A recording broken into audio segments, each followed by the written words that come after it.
شوف غير شحال من لاعب كيلعب في الدول الاوروبيه، الدوري الانجليزي، الاسباني، الفرنسي والايطالي، وزيد عليهم اكاديميه محمد السادس اللي ولات كتخرج مواهب كل عام.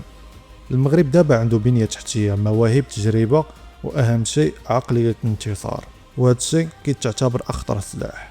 واللعاب اللي غاديين مع وهبي المونديال 2026 كطمئن من بونو حتى العدلي، كلهم لعابه كيشرفوا. هذا الجيل ما بقاش كيخاف، بالعكس المنتخبات ولاو كيخافوا من المغرب.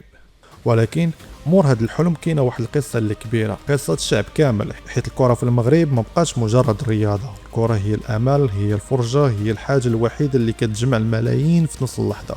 الصغير والكبير كلشي كيبغي المنتخب.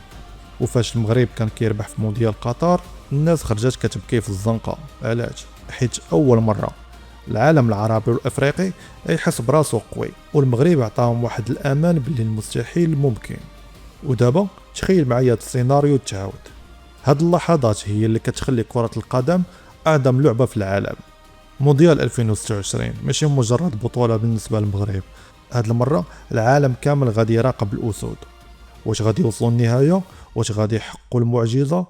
الحاجة الوحيدة اللي متأكدين منها، المغرب غيدخل المونديال امريكا، وهو ما بقاش كيحلم فقط بالمشاركة، المغرب داخل باش يربح وباش يصنع المجد. كانت هذه حلقة اليوم، نتلاقاو في الحلقة الجاية.